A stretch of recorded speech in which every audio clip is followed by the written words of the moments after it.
আসসালামু আলাইকুম রহমতুল্লাহ বারাকাতুহ। প্রিয় দর্শক, আজকে কথা বলবো ঘর বন্ধক করার নিয়ম সম্পর্কে। এবং ঘর বন্ধক করার জন্য রয়েছে অনেকগুলো কুসংস্কার।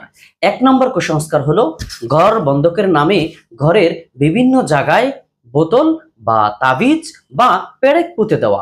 দুই নম্বর পদ্ধতি হলো ঘর বন্ধকের নামে বিভিন্ন ধরনের জিনিস ঘরের চতুর্পাশে ঝুলিয়ে রাখা।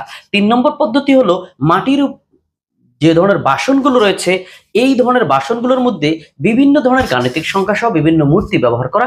এই সবগুলো পদ্ধতি কুসংস্কার বা সুন্নাহ বিরোধী বা কোরআন হাদিস বহির্ভূত কাজ বলে প্রমাণিত। পবিত্র কোরআন এবং হাদিস এগুলোকে সমর্থন করে না। তবে ঘরবন্ধ করার সুন্নাহ পদ্ধতিগুলো হলো নবীজি সাল্লাল্লাহু আলাইহি ওয়াসাল্লাম বলেছেন, লা তাজআলু বুয়ুতাকুম মাকাবিরা, তোমরা তোমাদের ঘরগুলোকে কবরস্থান বানিয়ে ফেলো না।